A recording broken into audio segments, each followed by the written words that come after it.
अत्याचार होने लगा तो हर जगह वैर विरोध बढ़ गया। तब सारे संसार का कल्याण करने के लिए निरंकार प्रभु ने श्री गुरु नानक देव जी को धरती पर भेजा। 15 अप्रैल 1469 को राय भोए की तलवंडी में मेहता कालू जी के घर माता तृप्ता जी के गर्भ से एक अत्यंत सुंदर बालक का जन्म हुआ। उन्होंने बालक का नाम नानक रखा। पंडित ने बालक का टेवा बनाकर मेहता कालू को कहा, यह एक अलग पंथ चलाएगा।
वर्ष के हुए तो अपने संगी साथियों के साथ खेलते समय प्रभु भजन में उन्हें जोड़ दिया करते और बड़ी सुंदर कथा कहानियां सुनाकर प्रभु की महिमा का गुणगान करते। जब गुरुजी 7 साल के हुए तो उनकी उदारता, दयालुता और ज्ञान की चर्चा देखकर माता तृप्ता जी समझ चुके थे कि वे कोई अवतारी पुरुष है। इसलिए मेहता कालू जी ने गुरु जी को गोपाल पंडित के पास पढ़ने के लिए भेज दिया। तब पंडित ने कहा, अगर तू सच्चा लेखा, सच्ची विद्या जानता है तो हमें भी सिखा दे। फिर गुरु जी ने कहा, ओम नमः का अर्थ है सरगुण ब्रह्म। इसे ही वेदों में प्रणव कहा गया है और ये प्रभु का नाम है जो नमस्कार करने योग्य है। जिसको जानकर पंडित गुरु जी के चरणों में गिर गया और गुरु जी का सेवक बन गया। उच्चा दरबार पे नानक दा, उच्चा दरबार पे नानक दा, उच्चा दरबार पे नानक दा, उच्चा दरबार पे नानक दा। मैं सोपा सुन के आया, उच्चा दरबार पे नानक दा, उच्चा दरबार पे नानक दा, उच्चा दरबार पे नानक दा। सतनाम सतनाम सतनाम जी, वाहिगुरु वाहिगुरु वाहिगुरु जी, सतनाम सतनाम सतनाम जी।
रास्ते में उन्होंने एक बहुत सुंदर डेरा देखा।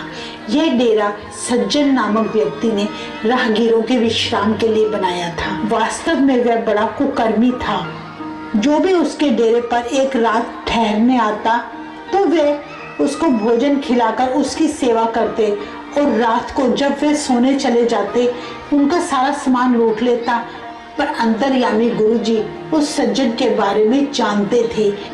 उस सज्जन ठग ने जब गुरुजी के मुख से यह शब्द सुना, उसे लगा कि गुरुजी को शायद उसके कपट का पता लग चुका है। सज्जन गुरुजी के चरणों पर गिर पड़ा और अपने किए हुए कुकर्मों की माफी मांगने लगा। गुरुजी ने उसे तब जीवन का सही मार्ग दिखाया, जिससे वह एक सच्चा सज्जन बन गया।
पंजाबिया ने किया है कमाल। जो बोले सो निहाल, जो बोले सो निहाल।